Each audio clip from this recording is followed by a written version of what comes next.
तीसरी हेडिंग है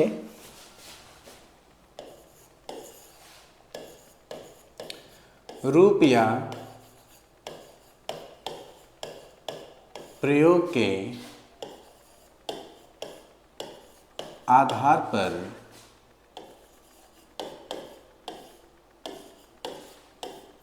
रूप या प्रयोग के आधार पर शब्द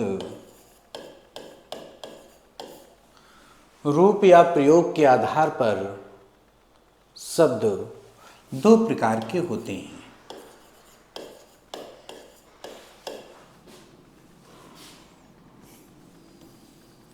दो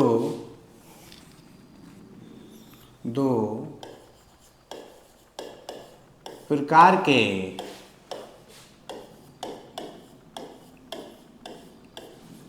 होते हैं। रूप और प्रयोग के आधार पर शब्द कितने प्रकार के होते हैं? दो प्रकार के होते हैं, जिसमें पहले नंबर पे हम लोग पढ़ेंगे विकारी शब्द। एक आपका होता है इसमें विकारी शब्द और दूसरा होता है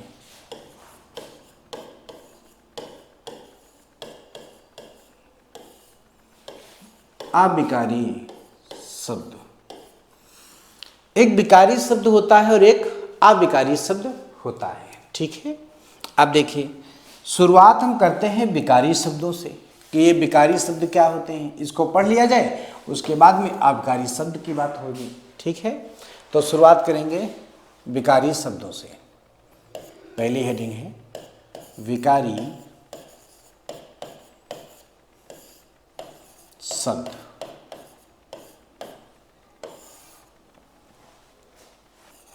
वे शब्द जो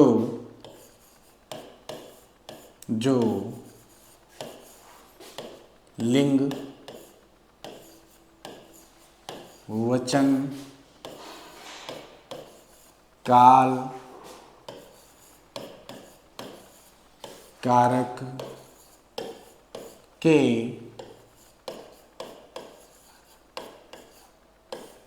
के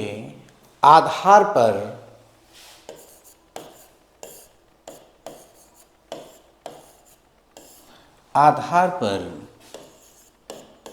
जिन शब्दों में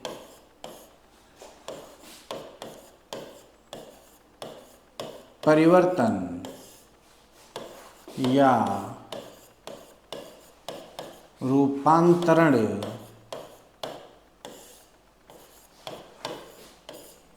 हो जाता है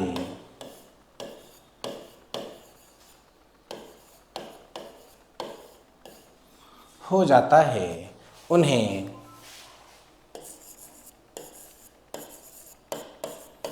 विकारी शब्द कहते हैं। अब आप देखेंगे जैसे बताया गया है कि वे शब्द जो लिंग, वचन, काल, कारक के आधार पर जिन शब्दों का परिवर्तन हो जाता है उन्हें विकारी शब्द कहते हैं। अब परिवर्तन होता कैसे है उसकी बात कर ली जाए। ठीक है, एक एक प्रश्न बताएंगे, उसको हम लोग समझते हैं। जैसे पहले परिभाषा में क्या कहा गया, परिभाषा से शुरुआत करते हैं। वे शब्द जो लिंग, वचन, काल, कारक के आधार पर जिन शब्दों में परिवर्तन या रूपांतरण हो जाता है, यह ध्यान रखिएगा सभी लोग, हो जाता है, उन्हें विकारी शब्द कहते हैं। प्रश्न आता है कि ऐसे कौन से शब्द हैं जो लिंग, वचन, काल, कारक के आधार पर जिन शब्दों का परिवर्तन हो जाता है उन्हें विकारी शब्द कहा जाता है। नहीं, उन्हें कौन से शब्द कहते हैं, तो उत्तर हो जाएगा उन्हें विकारी शब्द कहते हैं। समझ गए सभी लोग? पुनः समझ लो कि वे शब्द, प्रश्न आएगा ऐसे कौन से शब्द होते हैं जो लिंग, वचन, काल, कारक के आधार पर जिन शब्दों में परिवर्तन हो जाता है उन्हें कैसे शब्द कहते हैं, तो उन्हें विकारी शब्द कहते हैं। और ये परिवर्तन होता कैसे है, तो हम एक एक करके बताएंगे। 4 शब्द बताएंगे, लिंग के आधार पे, वचन के आधार पे, काल के आधार पे और कारक के आधार पर। तो देखिए कैसे परिवर्तन होता है। तो पहले हेडिंग लिखी जाए, लिंग के आधार पर विकारी शब्दों का परिवर्तन। लिंग के आधार पर विकारी शब्दों में परिवर्तन।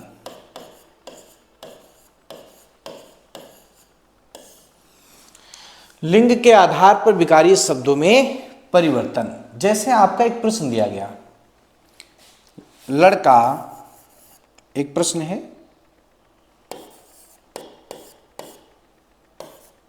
लड़का पढ़ रहा है, पढ़ रहा है, लिंग परिवर्तन करना है, लिंग परिवर्तन करना है। लड़का पढ़ रहा है, लिंग परिवर्तन करना है। अब आप देख सकते हैं लड़का पढ़ रहा है, लड़का जो है ये कैसा शब्द है, लड़का पुल्लिंग है, ठीक है, पुल्लिंग है। और पढ़ रहा है, रहा क्रिया जो है वो पुल्लिंग के आधार पर ही निर्धारित है, ठीक है।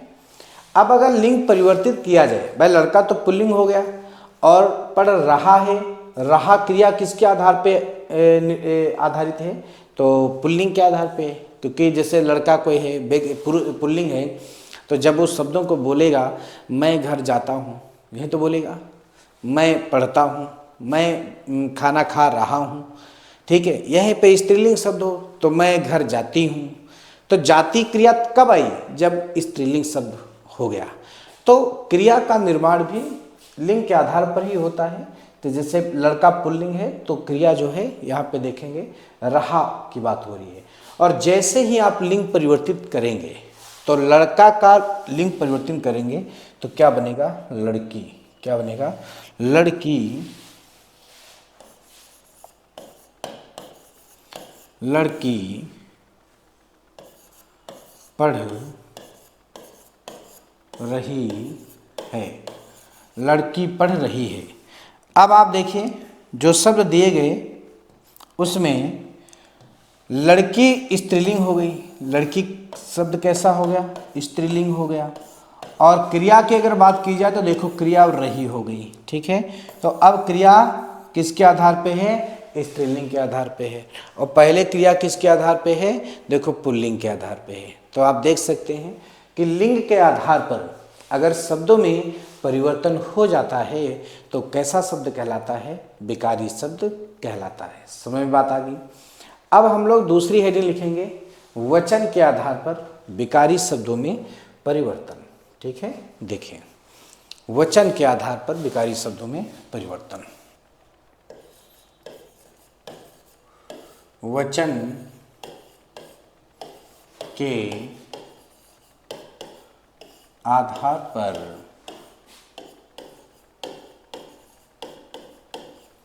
विकारी शब्दों में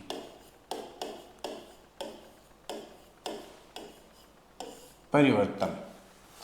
वचन के आधार पर विकारी शब्दों में परिवर्तन। जैसे आपका एक प्रश्न दिया गया, प्रश्न लिखा है, लड़का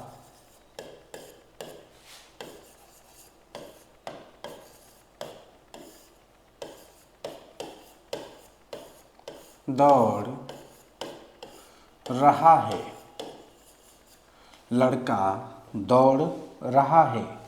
इसमें आप देखें जो लड़का है, लड़का एक वचन है, लड़का में कौन सा वचन, एक वचन है। और रहा जो क्रिया है देखो वचन के आधार पर ही निर्धारित है। लड़का दौड़ रहा है, जैसे ही आप वचन परिवर्तित करोगे तो वचन में एक नियम है जो परिवर्तित होता है।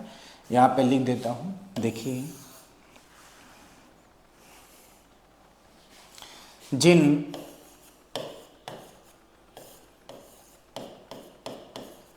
शब्दों के अंत में स्वर बड़ा आ हो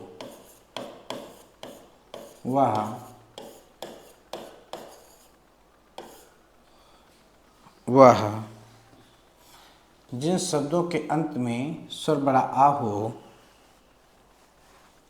तो वह शब्द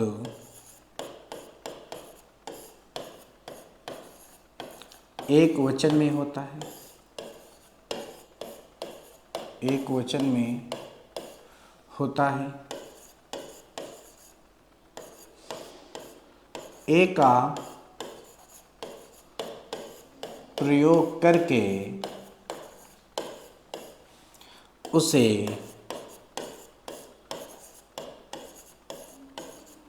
बहुवचन बनाया जाता है। ए का प्रयोग करके उसे बहुवचन बनाया जाता है। जैसे आपका यही प्रश्न जो आया हुआ है लड़का, आप देखेंगे लड़का का जो अंतिम वर्ण है का, इसमें स्वर है बड़ा आ, ठीक है। और ये बात आप देखें यहाँ पे कहा गया कि जिन शब्दों के अंत में स्वर बड़ा आ हो तो वह शब्द एक वचन में होता है और ए का प्रयोग करके उसे बहुवचन बनाया जाता है। तो ए का प्रयोग करेंगे तो लड़का का लड़के, ये आपका क्या हो गया, बहुवचन हो गया। बात समझ में आ गई, लड़का का लड़के। तो ऐसे वचन में परिवर्तन होता है। तो लड़का आपका एक वचन है। लड़का से जैसे ही हम वचन परिवर्तित करेंगे तो लिखेंगे लड़के लड़के दौड़ रहे हैं। लड़के दौड़ रहे हैं। अब आप देखेंगे जो लड़के शब्द आया है यह बहुवचन हो गया। लड़के में कौन सा वचन है, बहुवचन। और जो क्रिया है रहे वो भी वचन के अनुसार ही होगी। बात समझ में आ रही है। पहले लिंग के आधार पर परिवर्तन किया था कि लड़का का लड़की हो गया था। अब वचन के आधार पर जब हम विकारी शब्दों में परिवर्तन करते हैं तो लड़का एक वचन है और लड़का का बहुवचन क्या होगा, लड़के। अच्छा, इस नियम के आधार पर देखेंगे तो लड़का का लड़के, पहिया का पहिए, मेला का मेले, ठीक है, रुपया का रुपये, कपड़ा का कपड़े, सब में यही नियम लगेगा कि जिन शब्दों का अंतिम वर्ण में स्वर अगर बड़ा आ है तो उसका बहुवचन बनाते समय जो आ है उसके स्थान पर हम ए का प्रयोग करके उसे बहुवचन बना देते हैं। ठीक है, समझ में बात आ रही है। तो ये तो आपकी बात हो गई वचन के आधार पर विकारी शब्दों में परिवर्तन। हमने तो आपको 4 प्रकार के शब्द बताए थे, देखे कौन कौन से।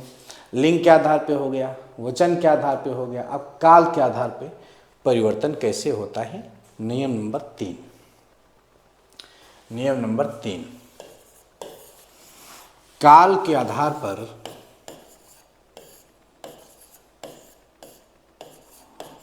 काल के आधार पर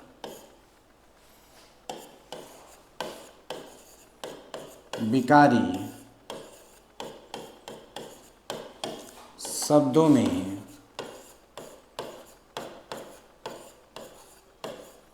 परिवर्तन। काल के आधार पर विकारी शब्दों में परिवर्तन कैसे, काल के आधार पर परिवर्तन कैसे होता है। तो पहले तो हम बात करेंगे काल होते कितने प्रकार के हैं। तो आप सभी लोग ध्यान रखेंगे, सभी लोग ध्यान रखेंगे कि काल के 3 प्रकार होते हैं। ठीक है, काल 3 प्रकार के होते हैं। कौन कौन से, जैसे वर्तमान काल,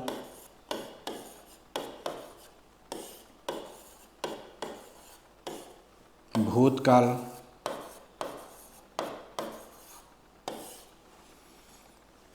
और भविष्यकाल, और भविष्यकाल, वर्तमान काल, भूतकाल और भविष्यकाल। ठीक है। अब आप देखेंगे जो वर्तमान, भूत और भविष्य है, इसमें किसी एक व्यक्ति को लेकर के आया जाए और उसको तीनों काल में लेकर के चला जाए। तो जैसे वर्तमान काल में मैंने मोहन को, एक व्यक्ति है मोहन, उसको लेके आ रहा हूँ और इन तीनों काल में मोहन को ही लेके जाना है। ठीक है। जैसे मोहन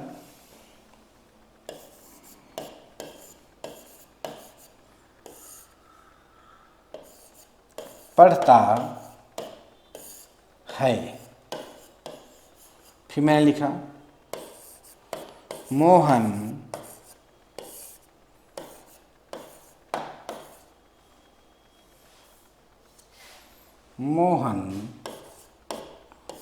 पढ़ता था, फिर हमने लिखा मोहन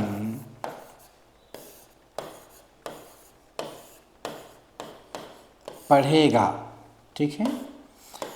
अब आप देखिए जितने भी यहाँ पे शब्द दिए गए उसमें एक व्यक्ति मोहन है जो तीनों काल में गया है। तो कैसे पहचानेंगे काल क्या है? तो मैंने आपको काल चैप्टर अभी आगे पढ़ाऊंगा।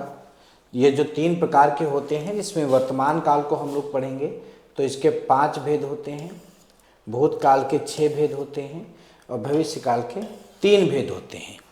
ठीक है। वर्तमान काल के 5, भूतकाल के 6, भविष्य काल के 3 भेद होते हैं। तो वर्तमान काल की पहचान ही होती है कि जिन शब्दों के अंत में ता है, ती है, ते हैं, रहा है, रही है, रहे हैं, ऐसे शब्द अगर आते हैं तो उनका जो प्रयोग है वो वर्तमान काल में होता है। तो आप देखेंगे यहाँ पे क्या मिला, ता है, ता है मिल गया। तो इस मोहन को हम लेके आए हैं किस काल में? वर्तमान काल में। ठीक है, वर्तमान काल में।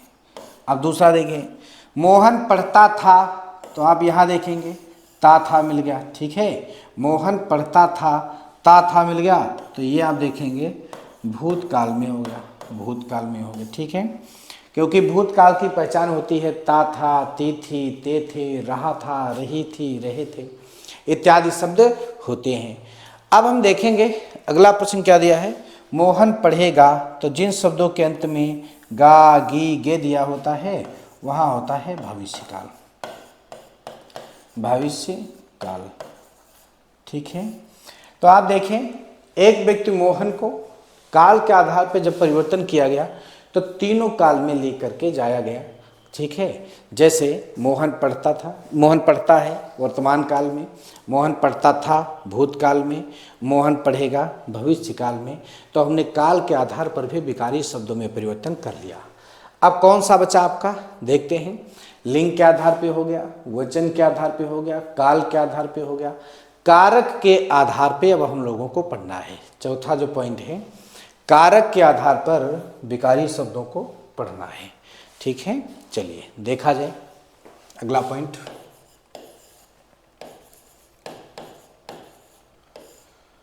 कारक के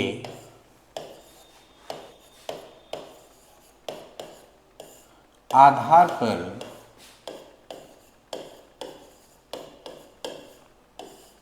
कारक के आधार पर विकारी शब्दों में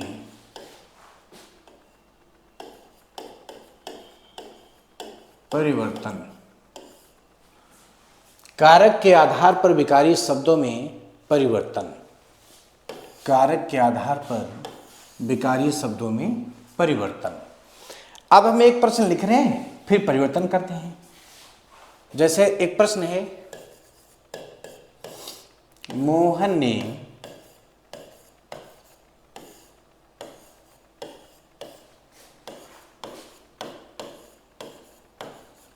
सोहन को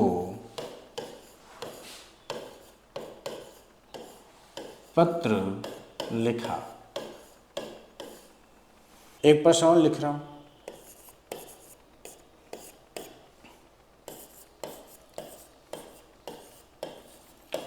सुरेश ने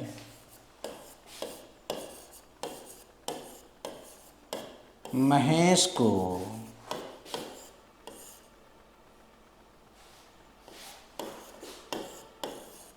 मिठाई दी। ठीक है,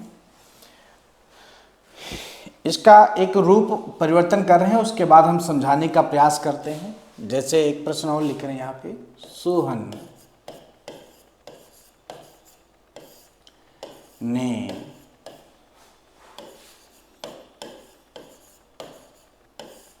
मोहन को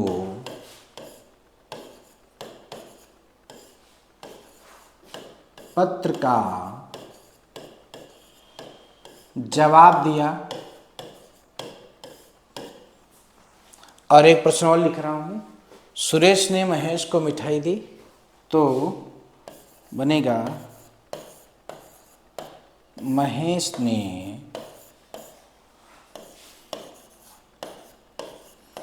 सुरेश को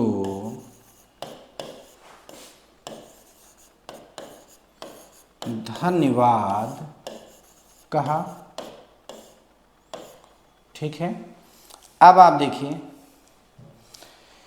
जो यहाँ पे कारक के आधार पे परिवर्तन होंगे, तो कारक के जो चिन्ह होते हैं, अगर हम कारक की बात करते हैं तो आप देखें हिंदी में कारक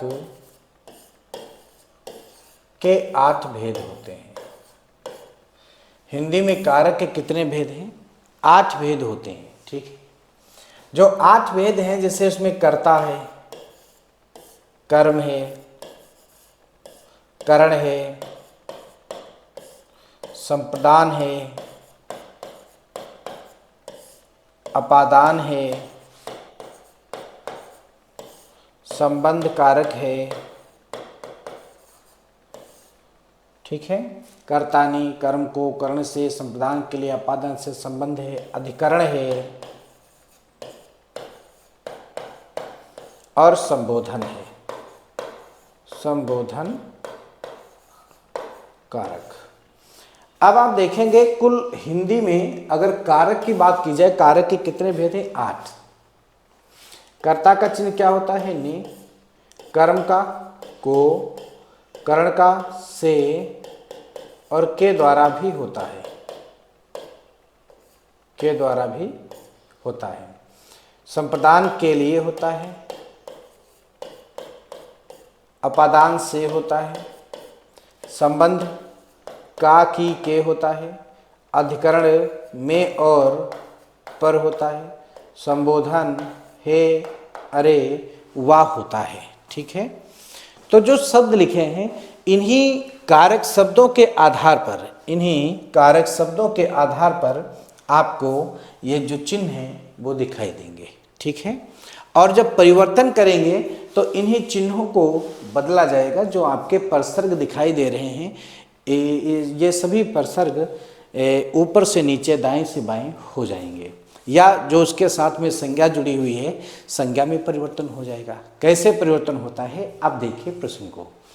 पहला जैसे ऊपर प्रश्न दिया गया, आप देखेंगे उसमें लिखा हुआ है मोहन ने। ये जो ने चिन्ह है किसका है? कर्ता का। तो मोहन यहाँ पे कौन हो गया? मोहन कौन हो गया? मोहन कर्ता हो गया। बात समझ में आ रही है? और सोहन को चिन्ह किसका है? ये कर्म का होता है, तो सोहन कौन हो गया? कर्म हो गया। ठीक है, जो प्रश्न दिया गया उसमें मोहन, देखिएगा ध्यान से समझिए, जो प्रश्न दिया गया उसमें मोहन कर्ता है और सोहन कर्म है। लेकिन जब परिवर्तन किया गया तो तब आप देखिए, जो ने चिन्ह दिया है, ने चिन्ह किसका होता है? कर्ता का होता है। और को चिन्ह किसका होता है? कर्म का होता है। तो आप देख सकते हैं कि जो प्रश्न दिया गया था उसमें मोहन कर्ता है, और जब उत्तर आया तो मोहन कौन हो गया? कर्म हो गया है। यहाँ पे देखिए, मोहन कौन हो गया? कर्म हो गया। बात समझ में आ गई? और जब प्रश्न दिया गया था तो मोहन कौन था? कर्ता था। अब यहाँ आप देखें, सोहन कौन है? कर्ता है, जो परिवर्तन हुआ है।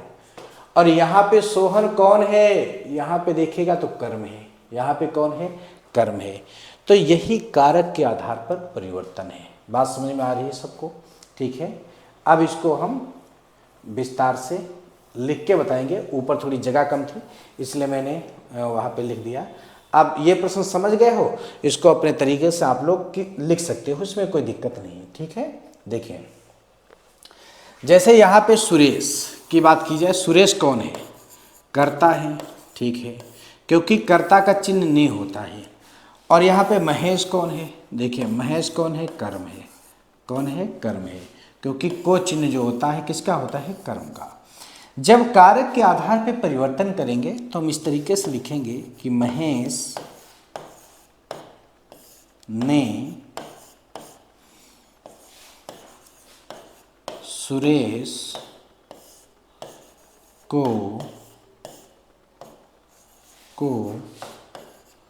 धन्यवाद कहा, या आगे कुछ भी लिखा जा सकता है। ठीक है, अब आप देखिए जब भी जैसे मैंने परिवर्तन किया महेश ने, अब आप देखिए ने चिन्ह जो मिला उसमें महेश कौन है? कर्ता है। बात समझ में आ रही है? महेश कौन है? कर्ता है। ठीक है, और सुरेश को, तो को चिन्ह किसका होता है? कर्म का होता है। को चिन्ह किसका होता है? कर्म का होता है। ठीक है, तो अब आप देख लीजिए पहला जो प्रश्न दिया गया उसमें सुरेश कौन था? सुरेश कर्ता है। सुरेश कौन है? कर्ता है। अब यहाँ सुरेश कौन हो गया? कर्म हो गया। तो ये देखिए कारक के आधार पर परिवर्तन हुआ है। और यहाँ महेश कौन है? कर्ता है। और यहाँ महेश कौन था? कर्म हो गया। तो ये कारक के आधार पर परिवर्तन है। बात समझ में आ रही है सभी लोगों को?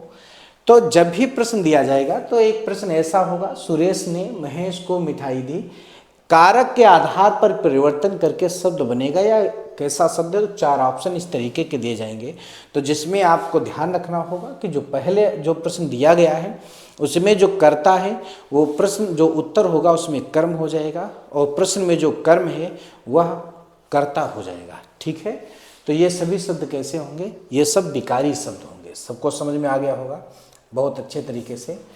तो हमने आपको जो एक तरीका बताया था कि लिंग, वचन, काल, कारक के आधार पर जिन शब्दों में परिवर्तन या रूपांतरण हो जाता है उन्हें विकारी शब्द कहते हैं। तो मैं उम्मीद करता हूँ कि सभी लोग बहुत अच्छे तरीके से समझ गए होंगे कि वे शब्द जो लिंग, वचन, काल, कारक के आधार पर जिन शब्दों में परिवर्तन हो जाता है, रूपांतरण हो जाता है, वो सभी शब्द कैसे कहलाते हैं? विकारी शब्द कहलाते हैं। ठीक है, चलिए आगे बढ़ते हैं। जो मैंने दूसरी एक हेडिंग बताई थी आपको, उसमें आप देखेंगे विकारी शब्द की मैंने बात कर ली, अविकारी शब्द। अब शुरुआत करेंगे अविकारी शब्द की, लेकिन उसके पहले मैं एक चीज़ और बताना चाहूँगा आप लोगों को कि जो विकारी शब्द होते हैं उससे एक आपका बहुत ही महत्वपूर्ण प्रश्न पूछा जाता है। वो प्रश्न कौन सा है? देखिए पहले हम नोट में एक पॉइंट लिखना चाहेंगे, एक नोट में एक पॉइंट लिख दें ताकि प्रश्न क्लियर हो जाए। नोट, संज्ञा, सर्वनाम, सर्वनाम,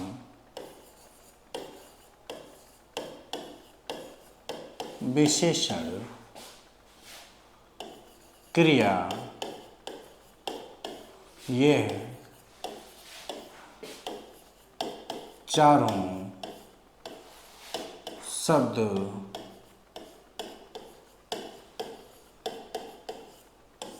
विकारी होते हैं।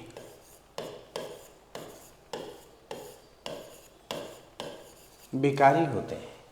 4 शब्द मैंने आपको बताया है, संज्ञा, सर्वनाम, विशेषण, क्रिया, ये चारों शब्द कैसे होते हैं? विकारी होते हैं। अब इनसे प्रश्न कैसे बनेगा उस पर एक बात कर ली जाए। पहले इसको आप सभी लोग ध्यान रखेंगे। संज्ञा, सर्वनाम, विशेषण और क्रिया, ये चारों शब्द कैसे होते हैं? विकारी शब्द होते हैं। ये ध्यान रखिएगा, बहुत ही महत्वपूर्ण प्रश्न है। प्रश्न आता है, एक प्रश्न भी लिख देता हूँ जो प्रश्न आपका पूछा जाता है कि निम्नलिखित में से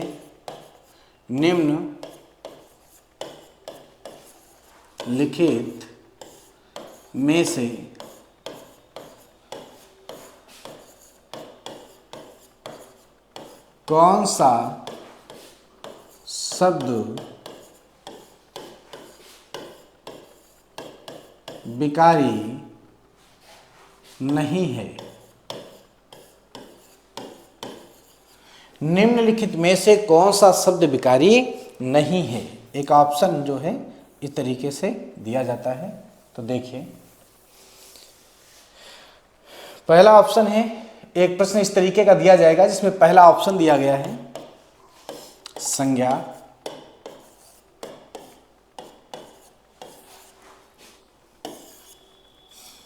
सर्वनाम,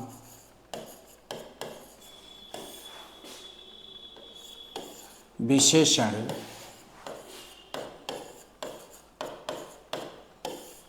और अव्यय।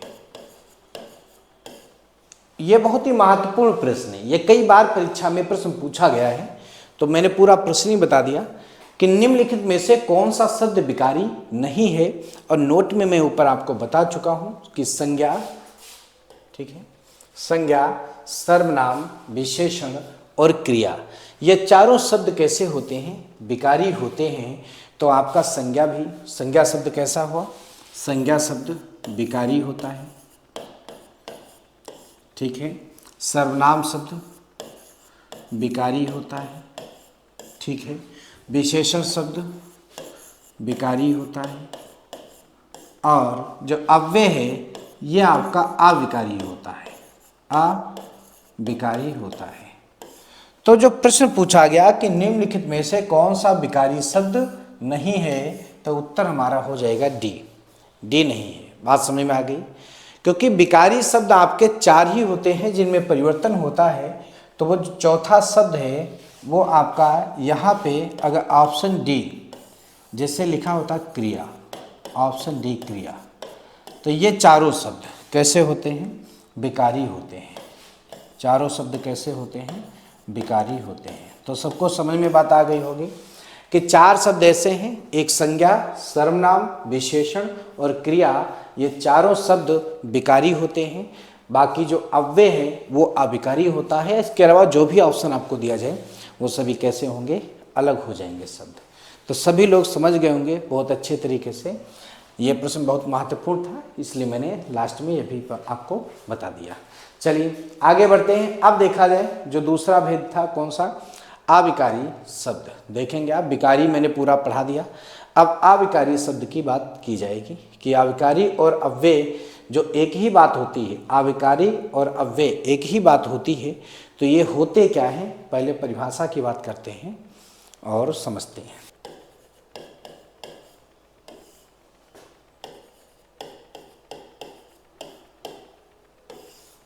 अविकारी शब्द, ठीक है। देखिए वे शब्द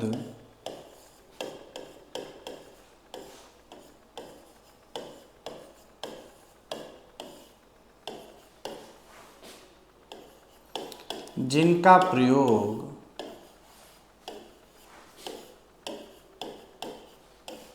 मूल रूप में होता है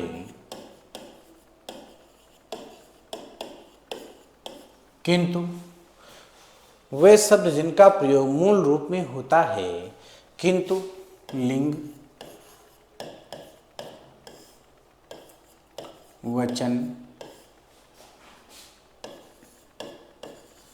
काल, कारक के आधार पर,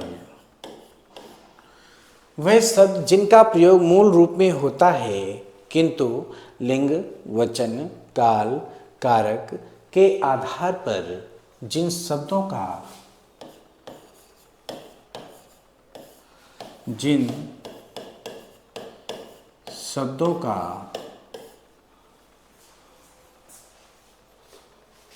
परिवर्तन या रूपांतरण नहीं होता है, नहीं होता है। जिन शब्दों का परिवर्तन या रूपांतरण नहीं होता है उन्हें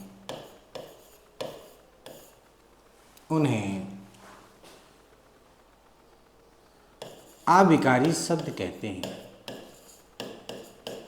अविकारी शब्द कहते हैं।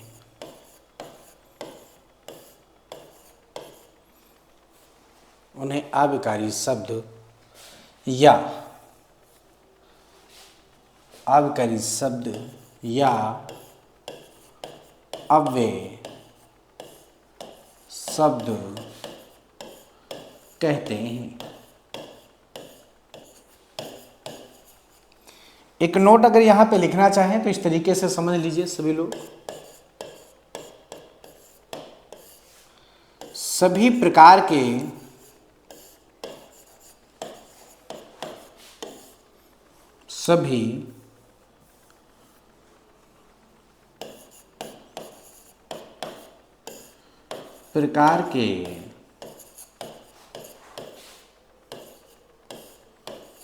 अव्यय शब्द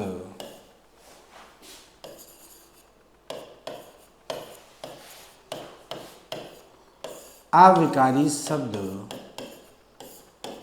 कहलाते हैं।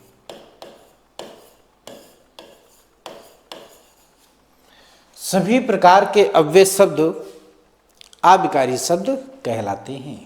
अब हम लोग परिभाषा से पहले पढ़ते हैं और उसको समझते हैं कैसे यहाँ पे उत्तर दिया जाएगा। ठीक है, देखिए जैसे परिभाषा की बात की गई कि वे शब्द जिनका प्रयोग मूल रूप में होता है किंतु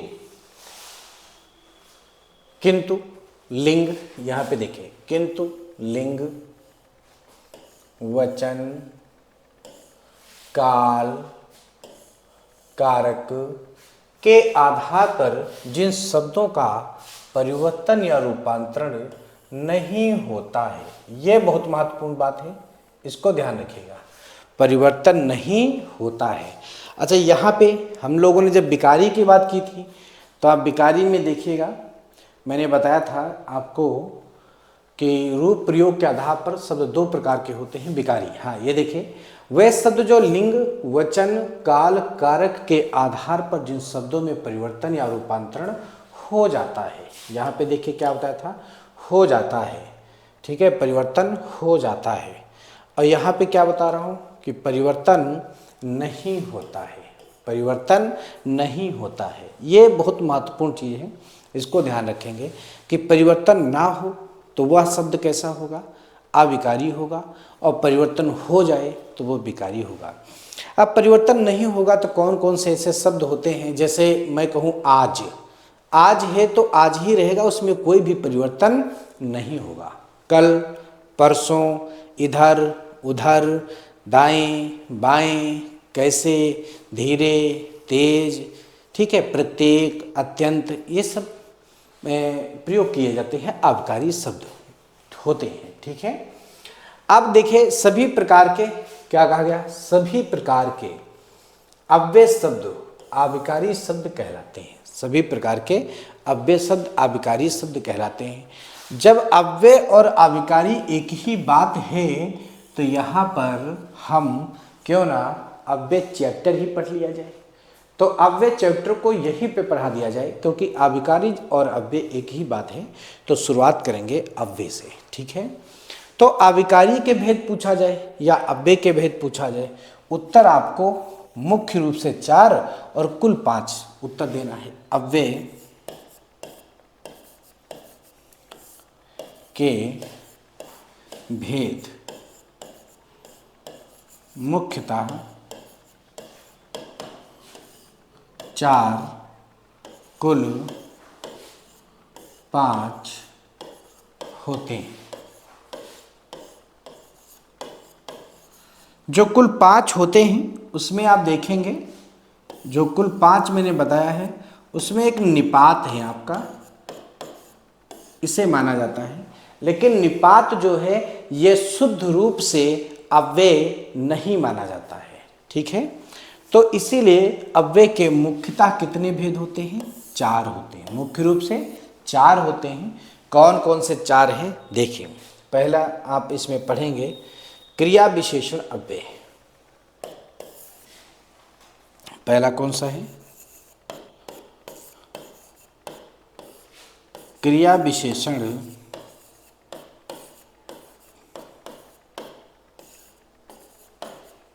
अव्यय। दूसरा है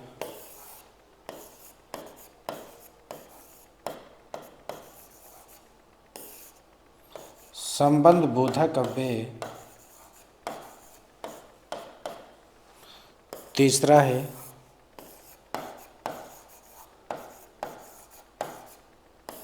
समुच्चय बोधक अव्यय। और अगला है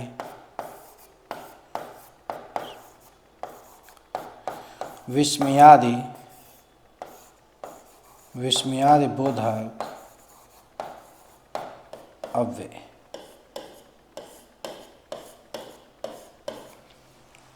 ये आपके अव्यय के 4 भेद हैं, ठीक है। पहला कौन सा है? क्रिया विशेषण अव्यय। दूसरा कौन सा है? संबंध बोधक अव्यय। तीसरा कौन सा है? समुच्चय बोधक अव्यय। और चौथा कौन सा है? विस्मयाद बोधक अव्यय। अगर हम पहचान की बात करें तो पहले आपको डायरेक्ट ऐसे कुछ शब्द बता रहे हैं, बाकी भी एक एक जो मैंने बताया है 4 भेद, सभी की चर्चा की जाएगी। जैसे आज, कल, परसों, यहाँ, वहाँ, इधर, उधर, धीरे, तेज, तेज इत्यादि की बात होती है। संबंध बोधक में क्या होता है? में, से, पर, के ऊपर, के नीचे, से आगे, से पीछे, की ओर इत्यादि। समुच्चय बोधक में पढ़ेंगे और, एवं, तथा, इसलिए, किंतु, परंतु, लेकिन इत्यादि शब्द होते हैं, ठीक है। विस्मयाद बोधक अव्यय। विस्मयाद में हे, अरे, वाह, ओह इत्यादि शब्दों का प्रयोग किया जाता है। तो अविकारी और अव्यय की अगर बात की जाए तो आप देखेंगे क्रिया विशेषण अव्यय, संबंध बोधक अव्यय, समुच्चय बोधक अव्यय, विस्मयाद बोधक अव्यय, ये अव्यय के मुख्यतः 4 भेद होते हैं। और अब हम पहली हेडिंग लिखेंगे क्रिया विशेषण अव्यय होता क्या है। देखिए शुरुआत करते हैं पहले हेडिंग से, क्रिया विशेषण अव्यय। क्रिया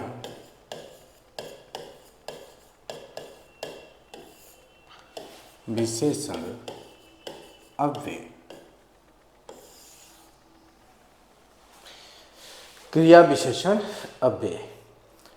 क्रिया विशेषण अव्यय की परिभाषा बताने से पहले एक प्रश्न बहुत महत्वपूर्ण है, आपको जानना जरूरी है कि क्रिया विशेषण अव्यय जो हैं, यह जो विशेषण होते हैं इसमें अंतर कितने हैं। ये जो क्रिया विशेषण अव्यय है इसमें कुल अंतर कितने होते हैं। विशेषण में कुल अंतर,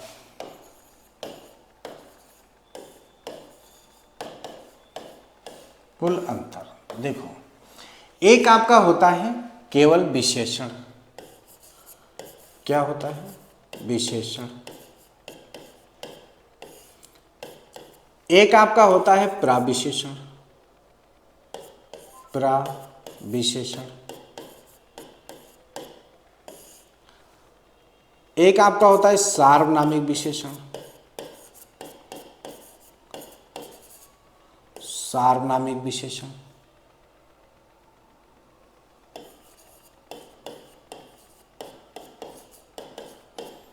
और एक आपका होता है क्रिया विशेषण।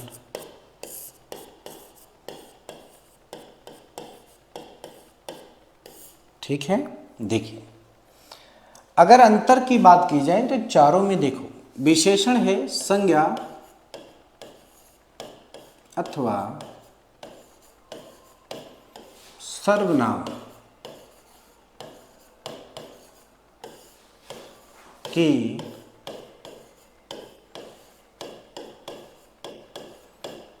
विशेषता, संज्ञा अथवा सर्वनाम की विशेषता बतलाने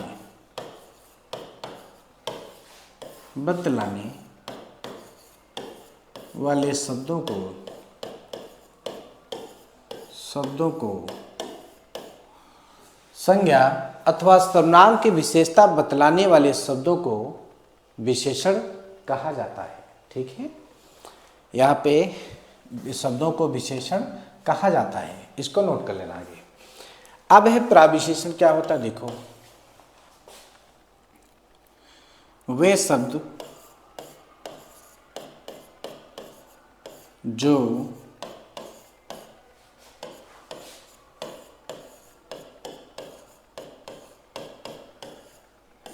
विशेषणों की विशेषता बताते हैं, वे शब्द जो विशेषणों की विशेषता बताते हैं या बतलाते हैं, उन्हें प्राविशेषण कहा जाता है। जैसे आपको मैं एक उदाहरण दे रहा हूँ कि सीता अत्यंत सुंदर है, सीता अत्यंत सुंदर है। तो सुंदर शब्द आपका विशेषण है और इसकी विशेषता क्या है, अत्यंत। कितना सुंदर है, अत्यंत। तो जो विशेषणों की विशेषता बतलाए उसे प्राविशेषण कहते हैं।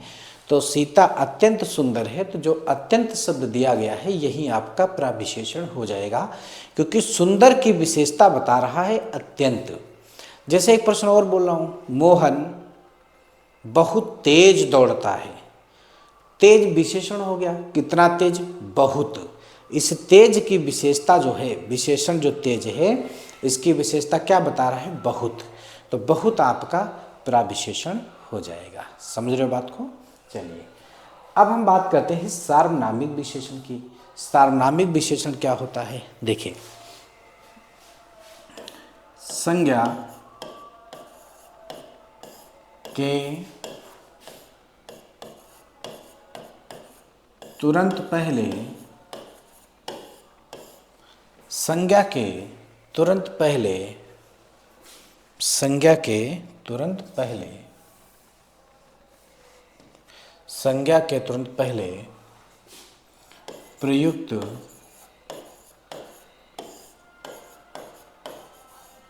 सर्वनाम शब्द, संज्ञा के तुरंत पहले प्रयुक्त सर्वनाम शब्द सार्वनामिक विशेषण कहलाते हैं। संज्ञा के तुरंत पहले एक शब्द वाक्य दिया जाएगा जिसमें संज्ञा के तुरंत पहले कोई सर्वनाम आ जाए। जैसे कहा जाए वह घोड़ा, तो घोड़ा संज्ञा शब्द है, उसके पहले वह सर्वनाम आ गया तो ये आपका सार्वनामिक विशेषण हो जाएगा। यह गाय मेरी है, तो गाय संज्ञा है, उसके पहले यह आ गया तो सार्वनामिक विशेषण हो जाएगा। तो संज्ञा के तुरंत पहले प्रयुक्त होने वाले शब्दों को सार्वनामिक विशेषण कहा जाता है। ठीक है, अब लास्ट में जो आपका लिखा है क्रिया विशेषण, इसको देखते हैं। वे शब्द जो क्रिया की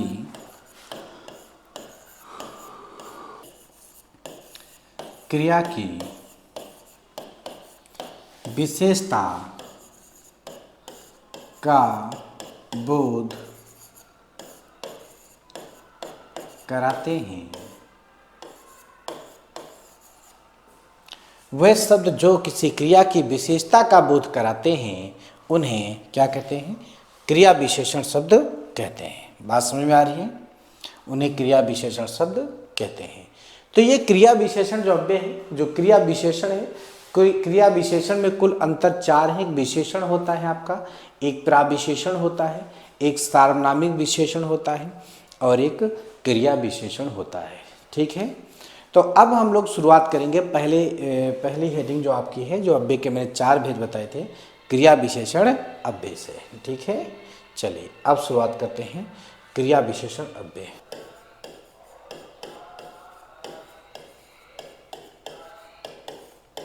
क्रिया विशेषण अव्यय।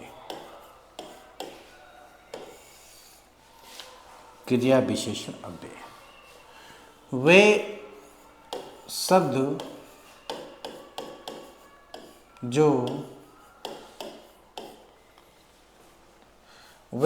जो किसी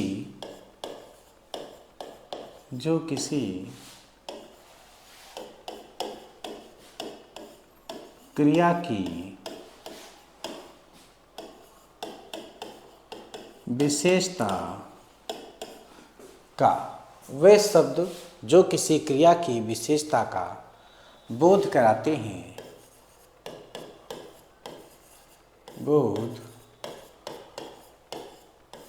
हैं, अर्थात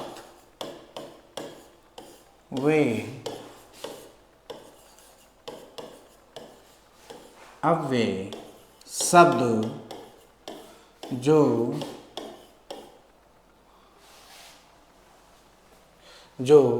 क्रिया की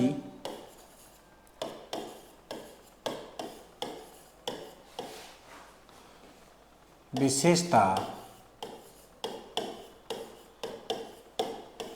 वे अव्यय शब्द जो किसी क्रिया की विशेषता का बोध कराते हैं, अर्थात वे अव्यय शब्द जो किसी क्रिया की विशेषता का, जो किसी क्रिया की विशेषता बताएं। ठीक है, जो किसी क्रिया की विशेषता बताएं उसे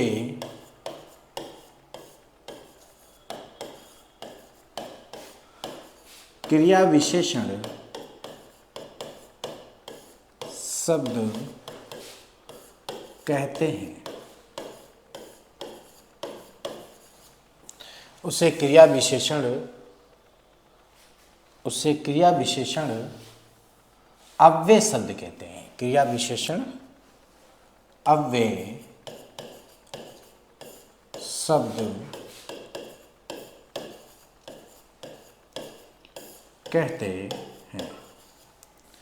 ठीक है, अब आप देखेंगे बताया गया कि वे अव्यय शब्द जो किसी क्रिया की विशेषता का बोध कराते हैं, अर्थात क्रिया की विशेषता बताने वाले शब्द, अर्थात वे अव्यय शब्द जो किसी क्रिया की विशेषता बताने वाले शब्द क्रिया विशेषण कहलाते हैं। क्रिया की विशेषता बताने वाले शब्द, इसको थोड़ा सही करते हैं। क्रिया की विशेषता बताने, क्रिया की विशेषता बताने वाले शब्द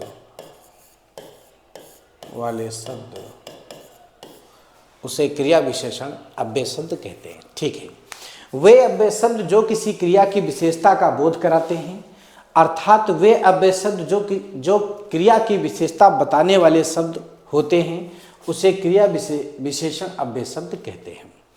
जो क्रिया विशेषण अव्यय शब्द है, इसके 4 उपभेद होते हैं। क्रिया विशेषण अव्यय शब्द के कितने होते हैं? 4 उपभेद होते हैं। कौन कौन से 4 हैं, मैं उदाहरण लिखता हूं, देखिए। जैसे पहला उदाहरण है चेतक, घोड़ा, तेज, दौड़ता है। दूसरा है सीता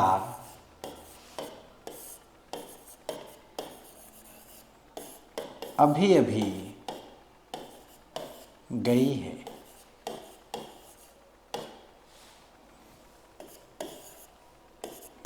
तीसरा है मोहन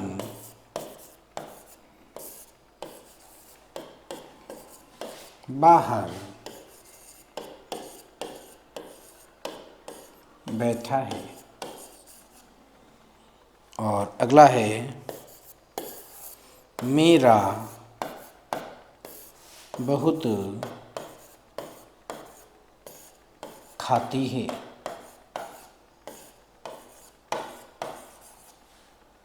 ठीक है, देखिए क्रिया विशेषण अव्यय के चार उपभेद होते हैं। कौन कौन से चार उपभेद हैं? तो पहले मैंने कुछ उदाहरण आपको दिए हैं और ये उदाहरण से ही निकालेंगे चार उपभेद कौन कौन से हैं। चेतक घोड़ा तेज दौड़ता है। धीरे और तेज की जो बात होती है वो रीतिवाचक में होती है। किस में होती है? रीतिवाचक में होती है। सीता अभी अभी गई है, जो अभी अभी है ये आपका समय होता है तो कालवाचक के अंतर्गत आएगा। कौन सा आएगा? कालवाचक। मोहन बाहर बैठा है। बाहर आप देखेंगे एक स्थान है। बाहर क्या है? एक स्थान है। मेरा बहुत खाती है। जहाँ मात्रा की बात होती है वहाँ परिमाण होता है। ठीक है, तो परिमाण वाचक हो जाएगा। ठीक है, स्थानवाचक और परिमाण वाचक, ये आप देख सकते हैं चार भेद हैं, लेकिन ये सही क्रम नहीं है। सही क्रम अगर हम पढ़ेंगे सही क्रम में तो पहले नंबर पे हम लोग पढ़ेंगे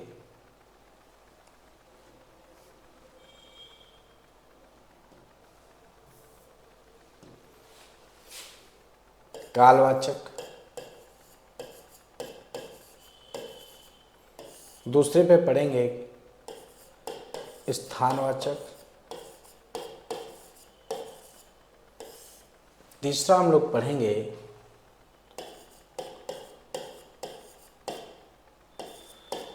परिमाणवाचक और चौथा पढ़ेंगे रीतिवाचक। इस तरीके से हम लोग पढ़ेंगे। बाकी क्रम पूछा नहीं जाता है, इसका सही क्रम क्या होगा। ठीक है, आपको ये चारों पढ़ना है और ये चारों जो उपभेद हैं ये क्रिया विशेषण अव्यय के चार उपभेद हैं। किसके हैं? क्रिया विशेषण अव्यय के चार उपभेद हैं। तो पहले हम शुरुआत करेंगे कालवाचक क्रिया विशेषण से। बात समझ में आ रही है? चलिए देखते हैं। पहली हेडिंग लिखेंगे कालवाचक क्रिया विशेषण।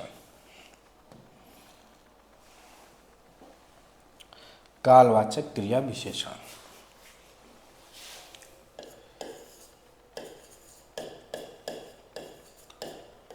क्रिया विशेषण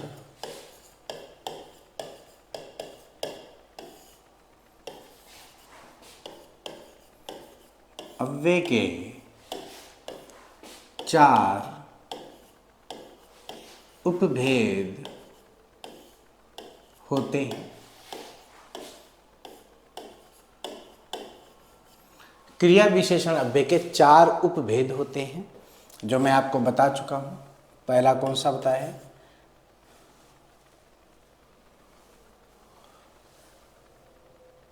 कालवाचक, दूसरा स्थानवाचक,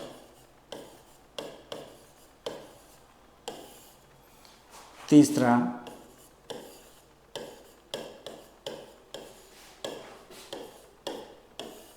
परिमाणवाचक और चौथा रीतिवाचक।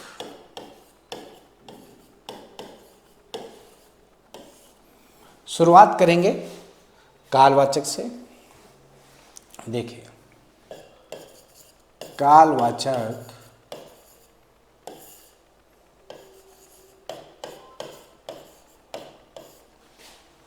क्रिया विशेषण।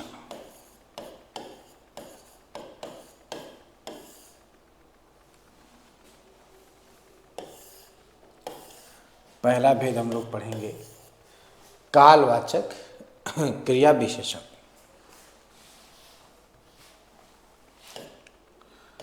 वे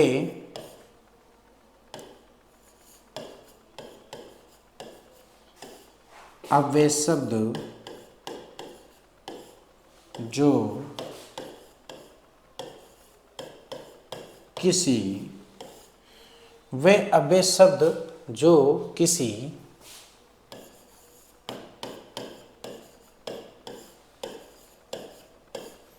वे अव्यय शब्द जो किसी क्रिया की विशेषता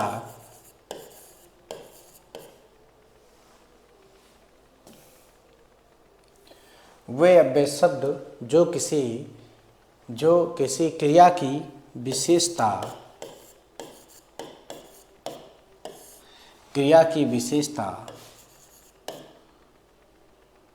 का बोध काल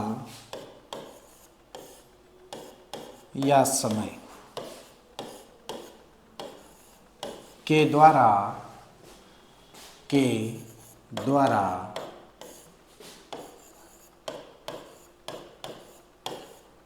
बताते हैं।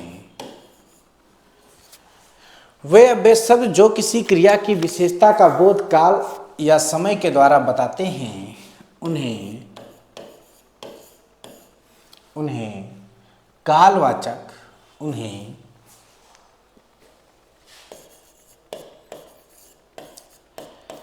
कालवाचक क्रिया विशेषण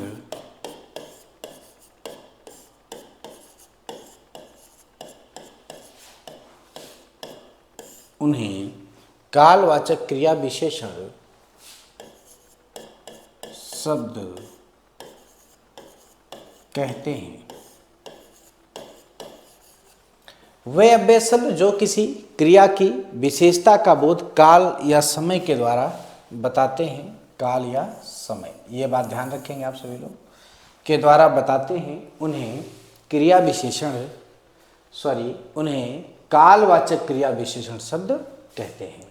तो मैं आपको कुछ उदाहरण दे रहा हूँ, उसके माध्यम से समझा जाए कौन कौन से प्रश्न हैं जो आएंगे। जैसे पहला उदाहरण लिख रहा हूँ कि पहला उदाहरण है, रवि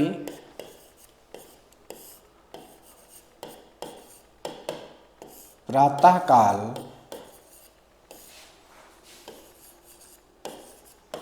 घूमने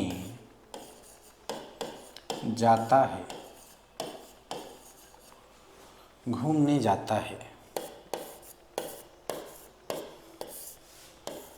पिताजी सुबह सुबह निकल गए। पिताजी सुबह सुबह निकल गए। ठीक है। मामा जी परसों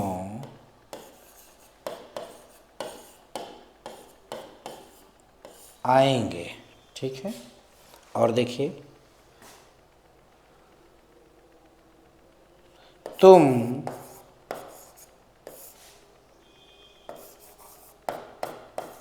बाद में आना।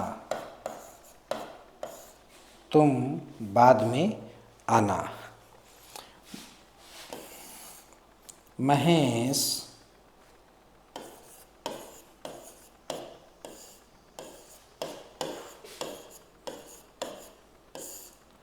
दोपहर में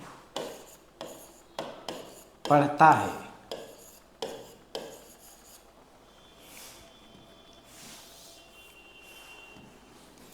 हम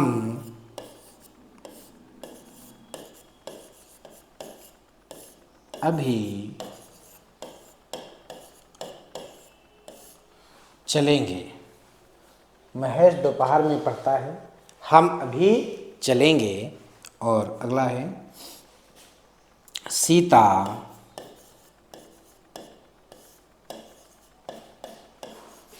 शाम को खाना पकाती है। ठीक है, तो आप देखेंगे कालवाचक क्रिया विशेषण में मैंने उदाहरण लिखे हैं। ठीक है, जैसे कहा जाए मोहित अभी अभी सोया है, मैं प्रातः घूमने जाता हूँ, या मैं प्रातः काल पढ़ता हूँ। ठीक है, मोहित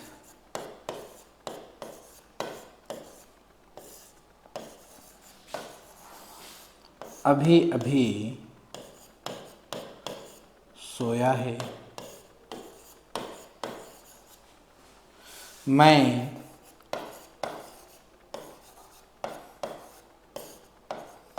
प्रातः काल पढ़ता हूँ।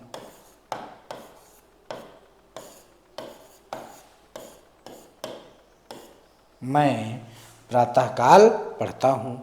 अब आप देखिए मैंने यहाँ पे कुछ उदाहरण लिखे हैं। अब इस उदाहरण के माध्यम से हम लोग समझते हैं प्रश्न को। कालवाचक क्रिया विशेषण में कहा गया कि वे अव्यय शब्द जो किसी क्रिया की विशेषता का बोध काल समय के द्वारा बताते हैं उन्हें कालवाचक क्रिया विशेषण अव्यय शब्द कहते हैं। अब काल का अर्थ क्या होता है? समय। जैसे कहा गया रवि प्रातः काल घूमने जाता है, तो आप देखेंगे यहाँ प्रातः काल जो है एक समय है। प्रातः काल क्या है देख सकते हैं, एक समय है। ठीक है, पिताजी सुबह सुबह निकल गए, ये देखिए सुबह सुबह क्या है, एक समय है। ठीक है, मामा जी परसों आएंगे, परसों क्या है, एक समय है। ठीक है, समझते रहिएगा। तुम बाद में आना, बाद में क्या है, एक समय की बात की गई कि तुम बाद में आना, समय की बात की गई। महेश दोपहर में पढ़ता है, तो दोपहर में, ठीक है, यहाँ भी बाद में पूरा शब्द होगा। अगला है दोपहर में पढ़ता है, तो दोपहर क्या है, एक समय है। ठीक है, आगे देखिए हम अभी चलेंगे, अभी क्या है, एक समय है। सीता शाम को खाना पकाती है, शाम को, शाम क्या है, एक समय है। मोहित अभी अभी सोया है, अभी अभी मतलब तत्काल की बात की गई, समय है। और मैं प्रातः काल पढ़ता हूँ, प्रातः काल क्या है, एक समय है। तो आप देखेंगे जितने भी उदाहरण मैंने दिए हैं आपको, सभी समय से संबंधित उदाहरण दिए गए हैं, सब में समय दिया गया है। और समय की अगर बात होती है तो उत्तर जो हमारा हो जाएगा कालवाचक क्रिया विशेषण के अंतर्गत आएगा। सभी लोग समझ गए होंगे।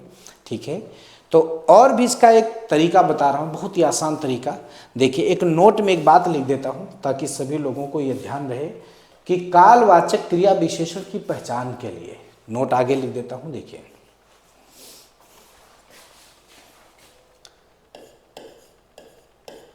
नोट,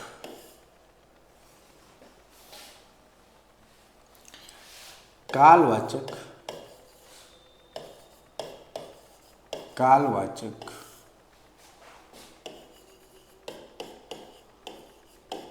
क्रिया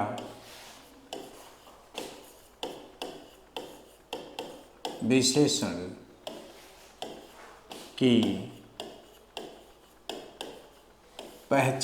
की पहचान के लिए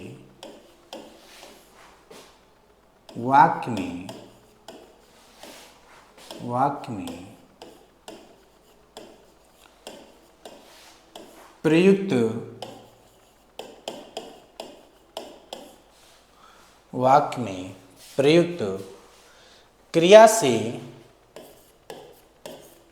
पहले, वाक्य में प्रयुक्त क्रिया से पहले कब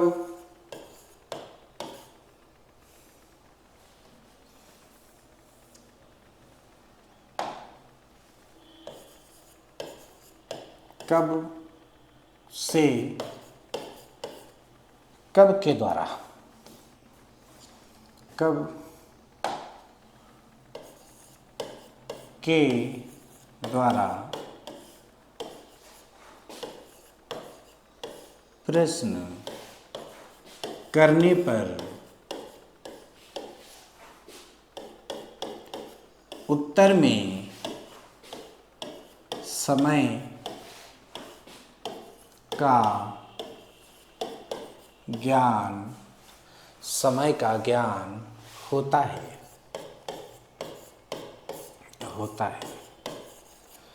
क्या कहा गया प्रश्न में कि कालवाचक क्रिया विशेषण की पहचान के लिए कैसे पहचानोगे? कालवाचक क्रिया विशेषण का वाक्य दिया गया है।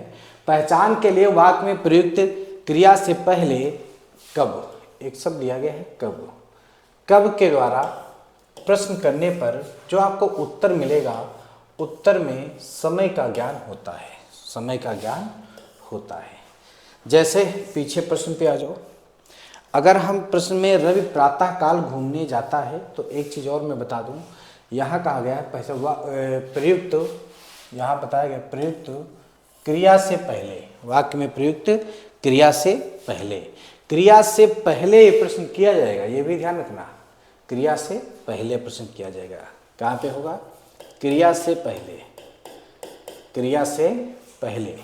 तो देखते हैं, जैसे प्रश्न कहा गया, पहला प्रश्न आपका है रवि प्रातः काल घूमने जाता है, तो घूमना क्रिया है और इसी घूमना क्रिया से पहले मैंने प्रश्न किया कब घूमने जाता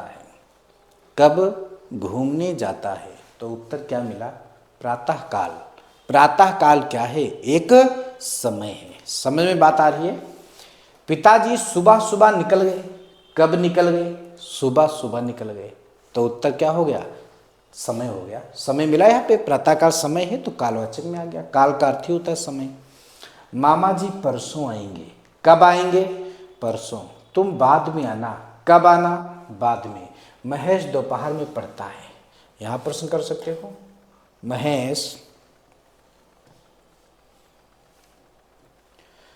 महेश दोपहर में पढ़ता है। कब पढ़ता है? दोपहर में। हम अभी चलेंगे। कब चलेंगे? यहाँ से मैंने मान लो कब से प्रश्न किया, कब चलेंगे? अभी। समय की बात हुई। सीता शाम को खाना पकाती है। कब खाना पकाती है? शाम को। उत्तर क्या मिला? शाम को। मोहित अभी सोया है। कब सोया है? तो अभी। मैं प्रातः काल पढ़ता हूँ। पढ़ना क्रिया है। प्रश्न क्या? कब पढ़ता है? उत्तर क्या आएगा? अभी प्रातः काल पढ़ता हूँ। तुम बाद में आना। यहाँ जैसे मैंने प्रश्न किया कब आना? बाद में। मामा जी परसों आएंगे। कब आएंगे? परसों। सब में देख सकते हैं आप कब से प्रश्न करेंगे। पिताजी सुबह निकल गए। निकलना क्रिया है, इसके पहले प्रश्न करेंगे कब निकल गए? सुबह। और अभी प्रातः काल घूमने जाता है। कब घूमने जाता है? उत्तर आएगा प्रातः काल। तो कहीं भी आप प्रश्न करो, जितने भी मैंने आपको उदाहरण दिए हैं इनसे संबंधित, तो उसमें आप जब कब से प्रश्न करोगे तो जो आपको उत्तर मिलेगा वो उत्तर में क्या होगा? उत्तर जो होगा उसमें आपको सभी क्या मिलेंगे? समय काल की बात की जाएगी। ठीक है, चलिए अब हम आगे बढ़ते हैं। दूसरा भेद देखा जाए कौन सा आपका है। कालवाचक के बाद स्थानवाचक। ठीक है, स्थानवाचक।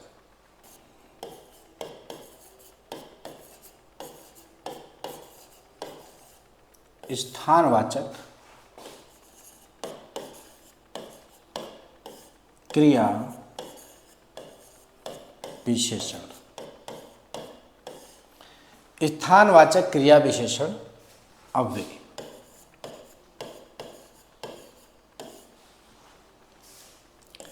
स्थानवाचक क्रिया विशेषण अव्यय। पहले परिभाषा की बात कर लेते हैं। वे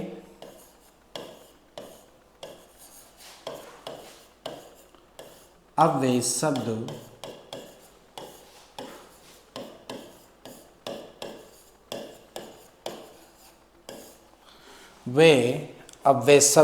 जो किसी क्रिया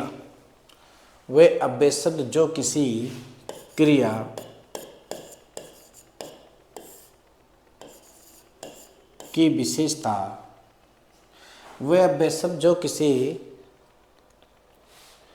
वे अव्यय शब्द जो किसी इसको सही कहते हैं,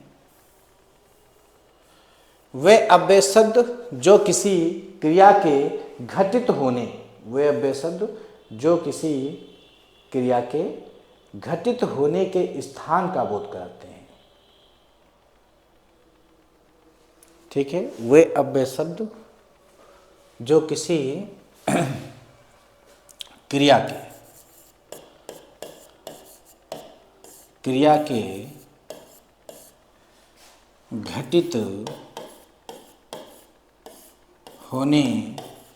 घटित होने के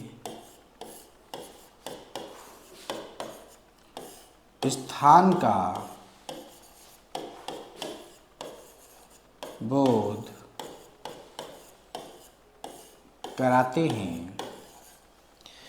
वे अव्यय शब्द जो किसी क्रिया के घटित होने के स्थान का बोध कराते हैं, उन्हें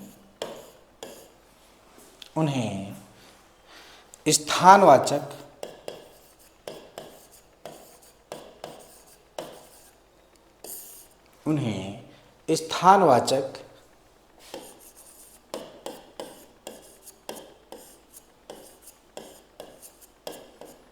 क्रिया विशेषण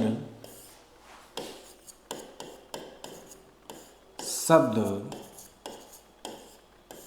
कहते हैं।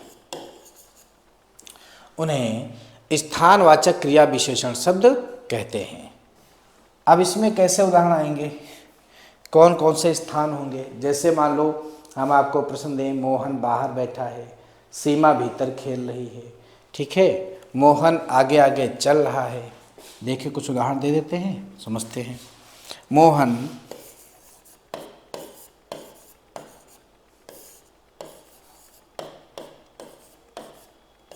बाहर बैठा है, सीता भीतर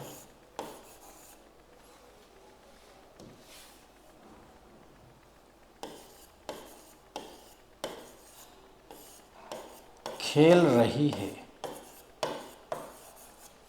सीता भीतर खेल रही है। रमेश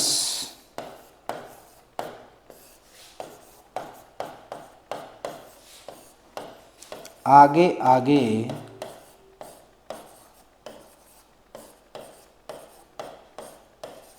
चल रहा है।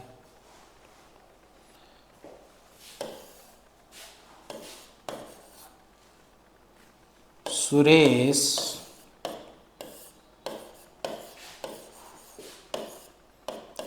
पीछे पीछे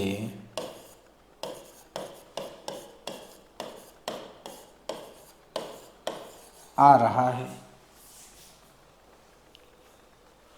बच्चे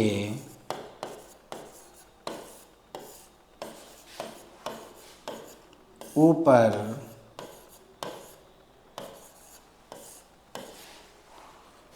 खेल रहे हैं। बच्चे ऊपर खेल रहे हैं। ठीक है, पार्क में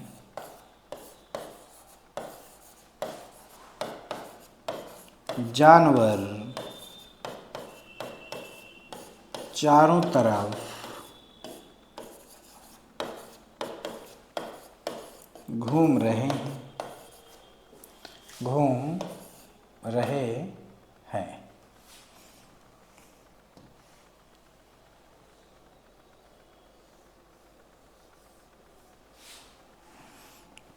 चारों तरफ घूम रहे हैं। ये देखिए मैंने कुछ उदाहरण यहाँ पे लिख दिए स्थानवाचक क्रिया विशेषण से संबंधित, उसमें देखेंगे। जैसे कहा गया कि वे अव्यय शब्द जो किसी क्रिया के घटित होने के स्थान का बोध कराते हैं, बोध मतलब ज्ञान कराते हैं, उन्हें स्थानवाचक क्रिया विशेषण शब्द कहते हैं। तो कौन कौन से स्थान हैं? मोहन बाहर बैठा है, बाहर आप देखेंगे कि स्थान की बात हो रही है। समझ में बात आ रही है? सीता भीतर खेल रही है, भीतर आप देखेंगे एक स्थान की बात हो रही है। ठीक है। रमेश आगे आगे चल रहा है, आगे आगे आप देखेंगे एक स्थान की बात हो रही है। ठीक है। सुरेश पीछे पीछे आ रहा है, पीछे पीछे आप देखेंगे एक स्थान की बात हो रही है। ठीक है। बच्चे ऊपर खेल रहे हैं, ऊपर आप देखेंगे एक स्थान की बात हो रही है।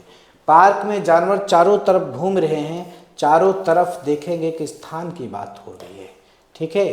पार्क में भी कह सकते हो, स्थान पार्क भी होता है, लेकिन चारों तरफ आ गया तो उधर हम देखेंगे। तो यहाँ पे आप देखें जितने भी उदाहरण दिए गए सब में स्थान की बात की गई, तो स्थानवाचक क्रिया विशेषण अव्यय शब्द हो जाएगा। और पीछे आप देखेंगे जितने भी मैंने उदाहरण दिए थे उसमें आप देखें सभी समय की बात की गई थी, सब में समय आया था। अगर समय आएगा तो कालवाचक हो जाएगा, और अगर स्थान आता है तो स्थान में आप देखेंगे सब में स्थान की बात की गई। अब स्थानवाचक क्रिया विशेषण की पहचान के लिए एक मैं नोट बता रहा हूं, उसको लिखना है सभी लोगों।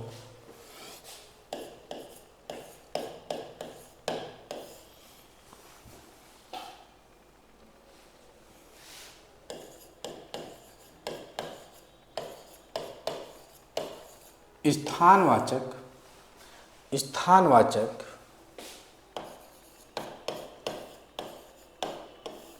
क्रिया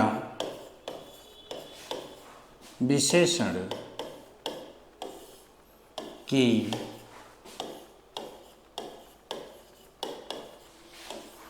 पहचान के लिए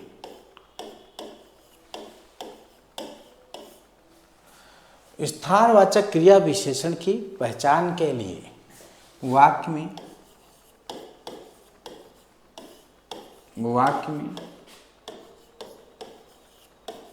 प्रयुक्त क्रिया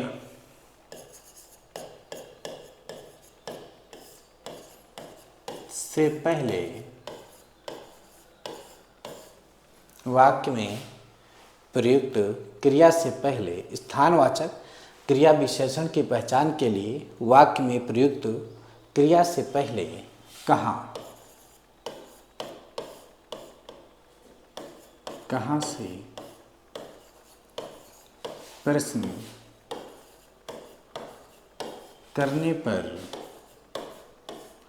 कहाँ से प्रश्न करने पर उत्तर में स्थान का ज्ञान होता है।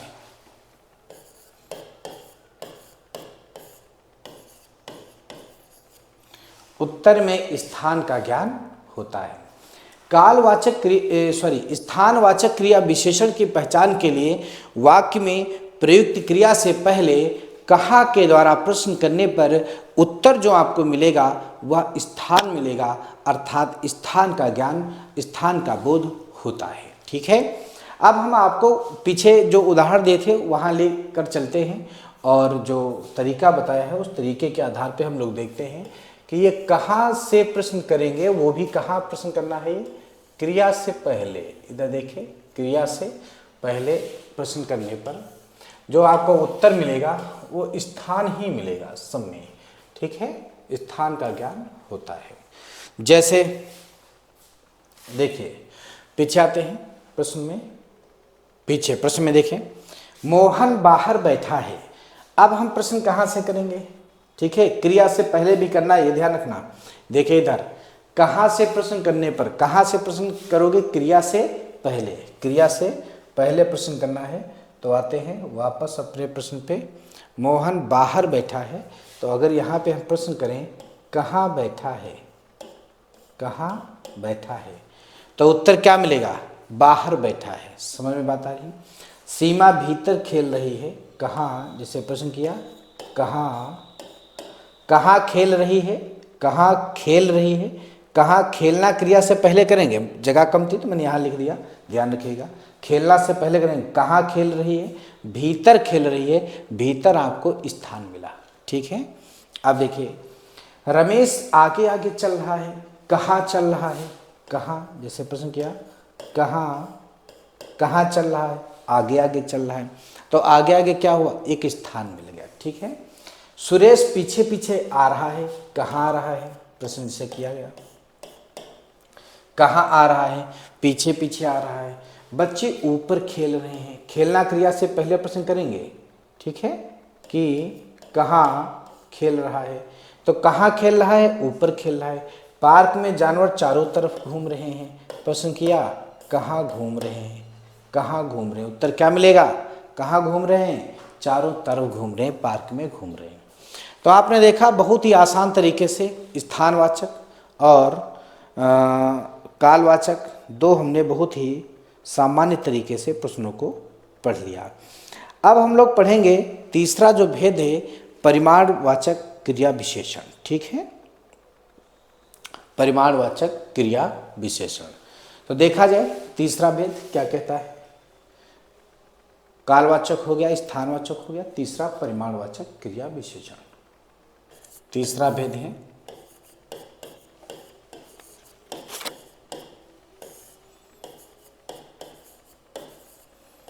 परिमाणवाचक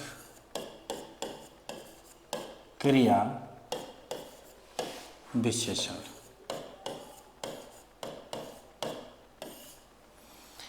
परिमाणवाचक क्रिया विशेषण देखिए,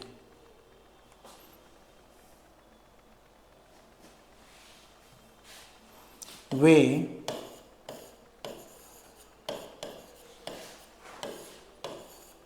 अव्यय शब्द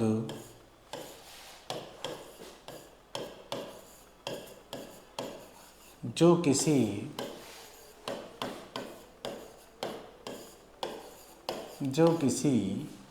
वे अव्यय शब्द जो किसी क्रिया की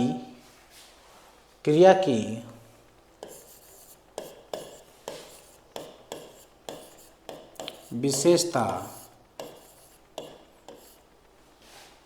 वे अव्यय शब्द जो किसी क्रिया की विशेषता, माप तोल या मात्रा,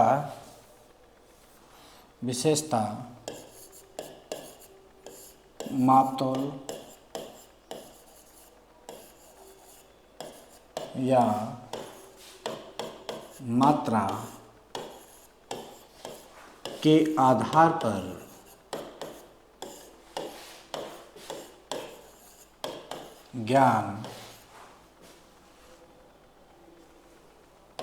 ज्ञान होता है,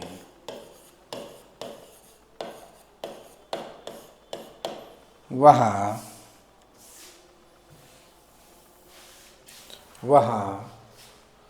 आधार पर ज्ञान होता है, वहाँ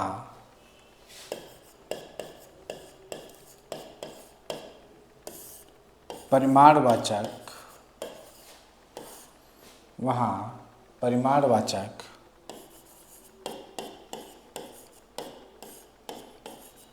क्रिया विशेषण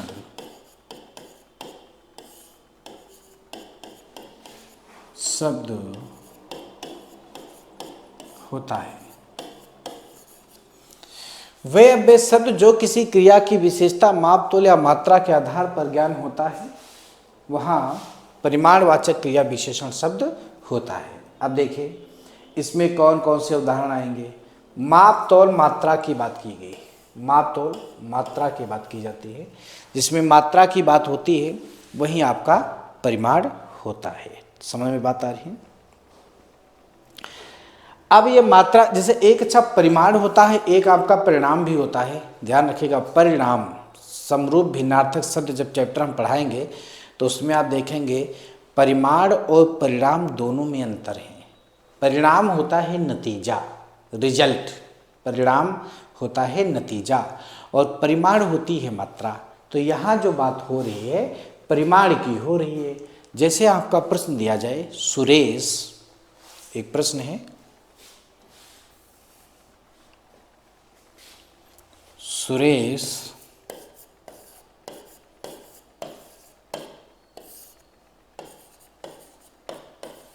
ज़्यादा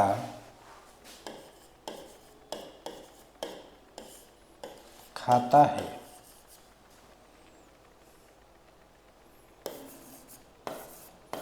महेश कम पीता है।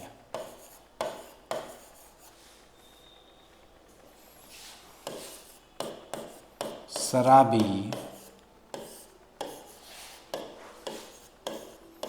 बहुत पीते हैं। सीता अधिक बोलती है।